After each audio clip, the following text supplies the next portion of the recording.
Good morning, it's me प्रीति कौशिक। और देखो, auditing हम क्या करते हैं। ऑडिटिंग देखो, ऑडिटिंग तो हम डेली कर रहे हैं, ठीक है। ऑडिटिंग की मैं डेली एक वीडियो अपलोड कर रही हूँ और आप सब देख रहे हो। ऑडिटिंग कैसा लग रहा है? अच्छा लग रहा है? आ रहा है समझ? ठीक है।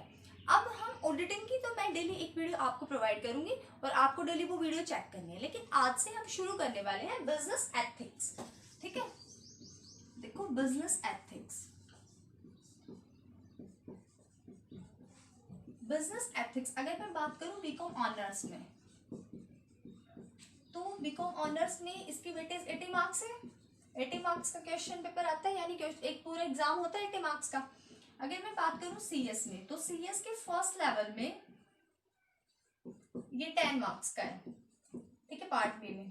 और अगर मैं बात करूं यूपीएससी, तो ये यूपीएससी के मेंस में जीएस पेपर 4 आता है एथिक्स पे, और जो जिसकी वेटेज कितनी होती है 250 मार्क्स, ठीक है। सबसे ज्यादा यूपीएससी में आता है एथिक्स। सब्जेक्ट का नाम होता है एथिक्स, इंटीग्रिटी एंड एप्टीट्यूड। तो देखो, ये तीनों सब्जेक्ट, यानी इन तीनों में एथिक्स जो है, बिजनेस एथिक्स सब्जेक्ट आता है। लेकिन जो भी कंसेप्ट्स होते हैं या फिर थोड़ा सा सिलेबस इन तीनों का अलग है, यानी बीकॉम ऑनर्स और सीएस एंड यूपीएससी में अलग अलग सिलेबस है, लेकिन जो कंसेप्ट्स हैं वो सारे सेम है। यानी अगर एथिक्स का मीनिंग क्लियर हो जाए, पॉलिटिक्स का मीनिंग क्लियर हो जाए, जो बेसिक्स चीजें हैं, यानी बेसिक्स जो वर्ड है उनकी हम नॉलेज लेंगे, तो फिर इजीली हम सारी बुक्स के अंदर चले जाएंगे, यानी बुक्स को इजीली हम पढ़ पाएंगे। लेकिन हमें अभी क्या सीखना है, हमने वर्ड्स की नॉलेज लेनी है, यानी एथिक्स के बारे में एक एक बातों को डिटेल में स्टडी करना है, और फिर हम इजीली अपनी बुक से कवर कर लेंगे जो जो हमारा सिलेबस होगा। लेकिन हम आज से शुरू करेंगे। देखो, मैं डेली वीडियो अपलोड नहीं कर पाऊंगी बिजनेस एथिक्स पे, लेकिन फिर भी 4 दिन में, 5 दिन या फिर वीकली जरूर एक एथिक्स पे वीडियो अपलोड होगी। तो आपको वो वीडियो अच्छे से देखनी है और नोट डाउन करने पॉइंट्स को, क्योंकि एथिक्स की जो कंसेप्ट्स होते हैं उनके अंदर क्लैरिटी करना बहुत जरूरी होता है, ठीक है। तो एथिक्स के हम एक एक वर्ड को आज से हम शुरू करने वाले हैं। देखो, पॉलिटिक्स एंड एथिक्स, आज हमने ये दो वाइड टर्म समझनी है कि पॉलिटिक्स और एथिक्स क्या होता है। देखो, स्टार्टिंग में स्टार्ट करें हम पॉलिटिक्स से। अगर हमसे कोई पूछे कि पॉलिटिक्स क्या होता है, ठीक है, अगर हम ऐसे सिंपल पर्सन है और हमसे पूछते हैं पॉलिटिक्स क्या होता है, तो हमारे माइंड में सिंपली क्या आएगा कि भाई पॉलिटिक्स पॉलिटिक्स तो वही होती है ना जो रूल्स एंड रेगुलेशंस मेंटेन करती है, ठीक है। इतना समझते हैं हम। अब हम आगे जाके सोचते हैं कि भाई politics rules and regulation maintain करती है, किसके लिए बनाती है रूल्स एंड रेगुलेशंस? हमारे लिए बनाती है, ठीक है। तो वो किसका इंटरेस्ट प्रोटेक्ट करती है? हमारा इंटरेस्ट प्रोटेक्ट करती है ना। तो आज हम समझेंगे कि पॉलिटिक्स क्या होती है। तो देखो, पॉलिटिक्स पॉलिटिक्स एक ग्रीक वर्ड पॉलिस से निकला है, जिसका मतलब होता है सिटी स्टेट। पॉलिटिक्स एक ग्रीक वर्ड से निकला है पॉलिस से, जिसका मतलब होता है सिटी स्टेट, ठीक है। जो एंशिएंट टाइम था वहां पे सिटी स्टेट वो स्मॉल कंट्रीज थी। सिटी स्टेट कौन थी? वो स्मॉल कंट्री जहां पे centre of culture and civilisation where people intact under unified government. यानी ऐसी एंशिएंट टाइम में ऐसी कंट्रीज, यानी ऐसे छोटे छोटे कंट्रीज जहां पे लोग इंटरेक्ट करते थे। लोग कैसे इंटरेक्ट करेंगे? अंडर यूनिफाइड गवर्नमेंट, यानी एक गवर्नमेंट के अंडर वो इंटरेक्ट करते थे। यानी अगर हमारी एक गवर्नमेंट है ऊपर, ठीक है, उसी के अंदर हम नीचे काम कर रहे हैं ना, रूल्स एंड रेगुलेशन कौन मेंटेन करेगा? हमारी गवर्नमेंट मेंटेन करेगी। इस तरीके से ये वहां से आया, पॉलिस वर्ड से निकला है, जहां सिटी स्टेट उसका मतलब होता है। सिटी स्टेट मतलब वो स्मॉल कंट्रीज जहां पे लोग इंटरेक्ट करते थे किसके अंडर? एक यूनिफाइड गवर्नमेंट के अंदर, ठीक है। समझ हुआ?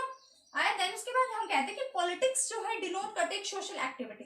पॉलिटिक्स किसको डिनोट करती है? एक सोशल एक्टिविटी। यानी पॉलिटिक्स के अंदर इंडिविजुअल्स और ग्रुप ऑफ इंडिविजुअल्स इंटरेक्ट करते हैं, यानी सोशल बीइंग से रिलेटेड है कौन? पॉलिटिक्स। फिर हम बात करेंगे politics is about conflict and cooperation. Politics दोनों से रिलेटेड है, कॉन्फ्लिक्ट भी अराइज करती है एंड कोऑपरेशन भी क्रिएट करते हैं। वो कैसे? देखो, कॉन्फ्लिक्ट कब होता है?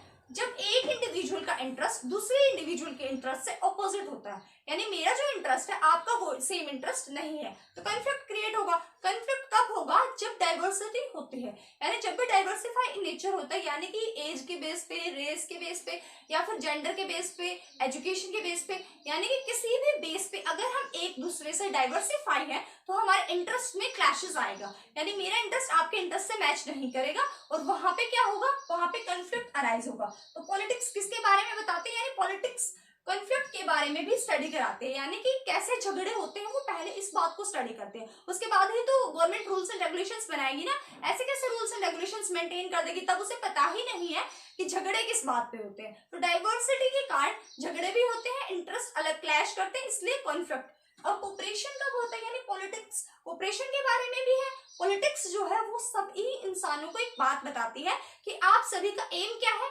अचीविंग हैप्पी लाइफ, ठीक है, कॉमन गोल की तरफ वो डायरेक्ट करते हैं, यानी मोटिवेट करते हैं लोगों को by common goal of achieving happy life, यानी वो सभी इंसानों के इंटरेस्ट को प्रोटेक्ट करते हुए ऐसे ऐसे राइट्स नहीं देते, जैसे राइट टू एजुकेशन है। ऐसे सभी को क्या लगता है कि गवर्नमेंट जो है हमारे एजुकेशन पाने से खुश है, ठीक है, यानी कि सभी को मोटिवेट करने के लिए कॉमन गोल में डायरेक्ट करती है कौन, पॉलिटिक्स, ठीक है। और देखो फोर्थ पॉइंट आता है politics is creation, maintenance, amendment of rules and norms, यानी पॉलिटिक्स क्या करती है, पॉलिटिक्स क्या करती है, क्रिएट करती है, मेंटेन करती है, अमेंडमेंट करते हैं, किन में, रूल्स में, नॉर्म्स में, यानी कि अगर रूल्स बनाने हैं उनको मेंटेन करना है, क्रिएट करना है, या फिर उनमें कोई सुधार करना है, अमेंडमेंट करना है, तो ये कौन करेगा, पॉलिटिक्स, ठीक है। देन उसके बाद अगर हम डेफिनेशन के ऊपर जाएं कि पॉलिटिक्स होते क्या है, डेफिनेशन क्या दी है, अकॉर्डिंग टू अगर जेटल हम बात करें तो politics is the study of the state in the past, present and future, यानी पॉलिटिक्स एक ऐसी स्टडी है, किसकी स्टडी है, स्टेट की स्टडी, स्टेट को किस तरीके से स्टडी करना, प्रेजेंट में, पास्ट में एंड फ्यूचर में, ठीक है। Politics is the study of the state, state की स्टडी है इन द पास्ट में, प्रेजेंट में, फ्यूचर में।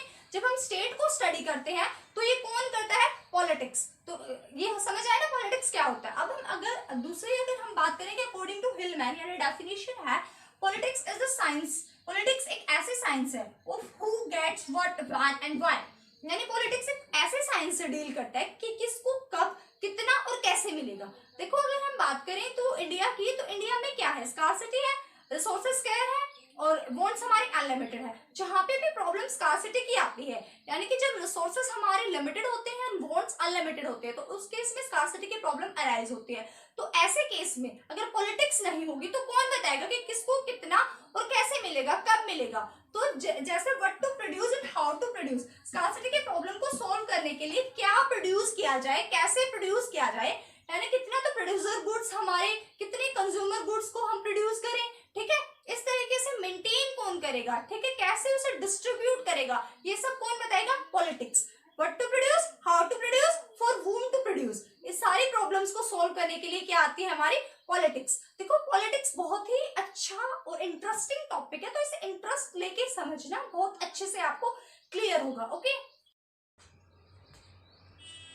देखो अब हम कर रहे हैं पॉलिटिक्स के फीचर्स ऑफ पॉलिटिक्स, यानी पॉलिटिक्स के अंदर क्या क्या विशेषताएं होती है। देखो जैसे ही पॉलिटिक्स के बारे में हमें कुछ भी कहीं से भी क्वेश्चन आता है तो हम उसे इजीली अटेम्प्ट कर सके, इसलिए हमें फीचर्स ऑफ पॉलिटिक्स के बारे में भी नॉलेज होनी चाहिए।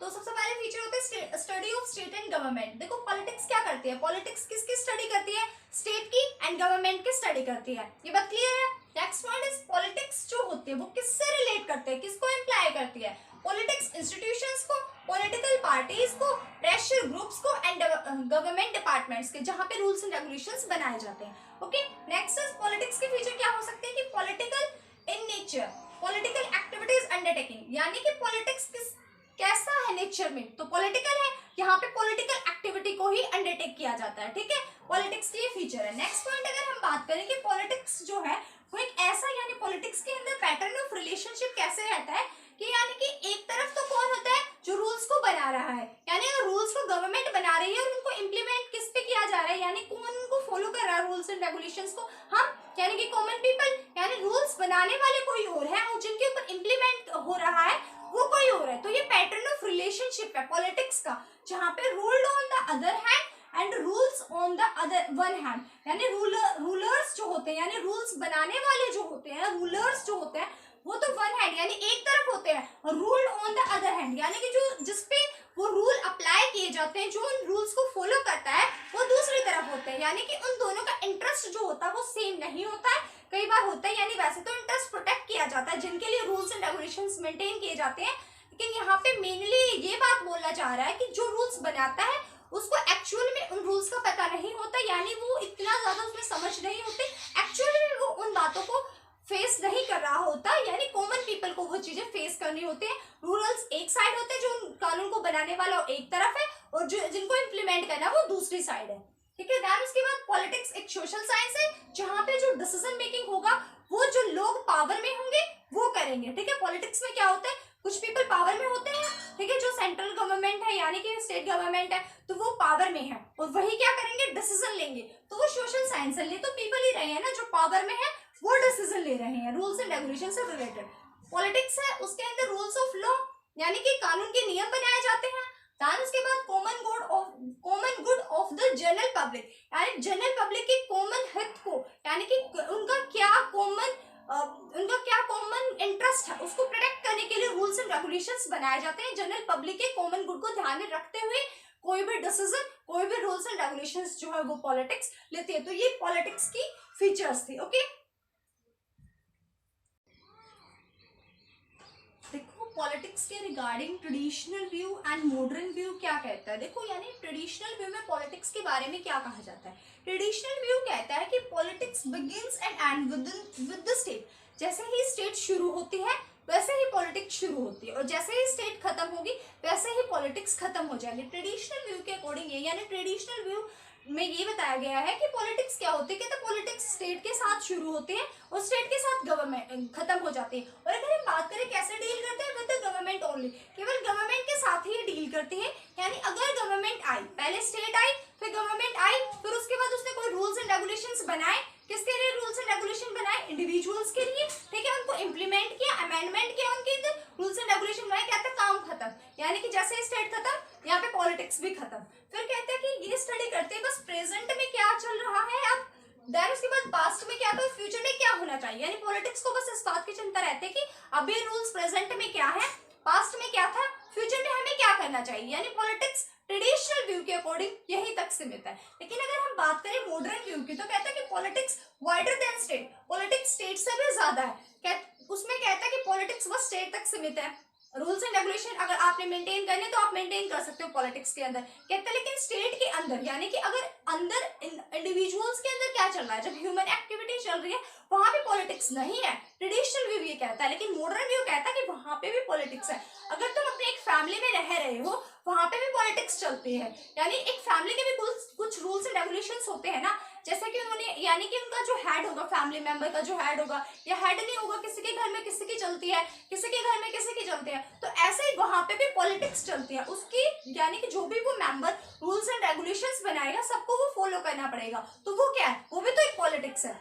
अगर हम वैसे बात ले, एग्जाम्पल लेके चले कि हम कॉलेज लेवल पे हैं, ठीक है, तो कॉलेज में अगर हमारा एक फ्रेंड सर्कल है वहां पे भी ऐसा होता है ना कि एक फ्रेंड हेड होता है, यानी कि एक फ्रेंड जहाँ पे हमें डायरेक्ट करता है उसी डायरेक्शन में हम चलते हैं। तो ये भी क्या है, ये भी पॉलिटिक्स है। वो अपना सुपर यानी अपनी अथॉरिटी दिखा रहा है ना, अपनी पावर यूज कर रहा है वहां पे, ठीक है, तो ये भी पॉलिटिक्स है। मॉडर्न व्यू में यही कहता है कि politics is wider than state with in families. इसको हम देख सकते हैं small group of politics, small group of friends, ठीक है, यहाँ पे भी देखा जा सकता है। क्या ये कहते हैं कि पॉलिटिक्स होता है पावर, किसके पास पावर है, कौन रूल्स मेंटेन कर रहा है और किसके पास अथॉरिटी है, तो ये सब क्या है, पॉलिटिक्स है। मॉडर्न व्यू के अकॉर्डिंग ये पॉलिटिक्स है। Who gets what, when and why, किसको क्या, कितना और कब रिसीव होगा, ये भी पॉलिटिक्स है, ठीक है। तो ये मॉडर्न व्यू ये बोलता है एंड ट्रेडिशनल व्यू ये बोलता है। क्लियर हुए ये दोनों पॉइंट्स, इनको अच्छे से क्लियर करना, ओके।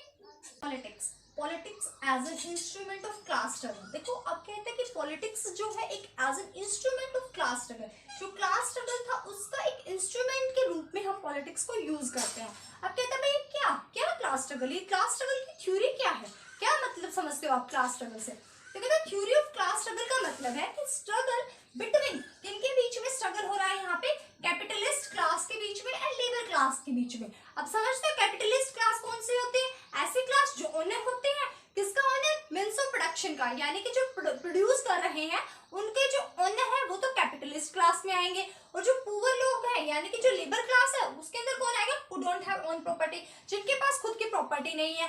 तो ये कैसे क्लास स्ट्रगल है, कहता है इसके अंदर क्या होता है कि जो कैपिटलिस्ट क्लास है वो लेबर क्लास को एक्सप्लॉइट करती है, यानी कि वो अपनी मर्जी से उनसे काम करवाते हैं, उनकी अपनी मर्जी से उनको पैसा देते हैं, यानी रेम्युनरेशन वगैरह जो देते हैं वो अपनी मर्जी से देते हैं, उनको खूब एक्सप्लॉइट एक्सप्लॉइटेशन करते हैं उनका, क्योंकि लेबर क्लास के पास खुद की कोई ओन प्रॉपर्टी नहीं है और कैपिटलिस्ट क्लास के ओनर है मींस ऑफ प्रोडक्शन का, तो वो उनसे उनका एक्सप्लॉइटेशन करती है। तो कहता है अब जो पॉलिटिक्स होगा ना वो as an instrument class struggle का बन के आया, और उसने क्या किया, यानी पॉलिटिक्स कहता है कि क्लासलेस एंड स्टेटलेस सोसाइटी होनी चाहिए, यानी कि ना तो क्लास के बेस पे कोई भेदभाव हो और ना ही स्टेट के बेस पे, एक ऐसी सोसाइटी हो जिसके अंदर किसी भी बात को यानी किसी भी लेबर को एक्सप्लॉइट ना किया जाए, यानी कि सबको सबके कॉमन गोल को प्रोटेक्ट किया जाए, सभी के डेवलपमेंट की जाए, यानी कि free development of all and common by all, यानी कि जिस सभी का जो इंटरेस्ट है उसको प्रोटेक्ट करते हुए ऐसे डिसीजन लिए जाए, ऐसे रूल्स एंड रेगुलेशंस बनाए जाए कि लेबर क्लास का ना तो एक्सप्लॉइटेशन हो एंड ना ही जो ओनर लोग हैं यानी कि जो कैपिटलिस्ट क्लास के अंदर आते हैं वो अपना ज्यादा फायदा ले सके। तो एक ऐसी सोसाइटी क्रिएट की जाए जिसके अंदर कोई एक्सप्लॉइटेशन हो ही ना, ऐसे रूल्स एंड रेगुलेशंस पर पॉलिटिक्स क्रिएट करते हैं जिसके थ्रू अगर लेबर क्लास वाले लोग हैं तो वो भी अपना काम करके और अपनी रेम्युनरेशन ले सकते हैं। ऐसा नहीं है कि जो ओनर्स होंगे वही अपनी मर्जी से उनको पैसा देंगे और अपनी मर्जी से उनके जितनी मर्जी घंटे काम कराएंगे। तो पॉलिटिक्स बीच में आते हैं और पॉलिटिक्स एक क्लासेस एंड स्टेटलेस सोसाइटी को नाम देती है, ठीक है, यानी कि कोई भी एक्सप्लॉइटेशन यहाँ पे लेबर का नहीं होगा कैपिटलिस्ट क्लास के थ्रू। तो पॉलिटिक्स को हम as an instrument of class struggle यहाँ पे यूज किया।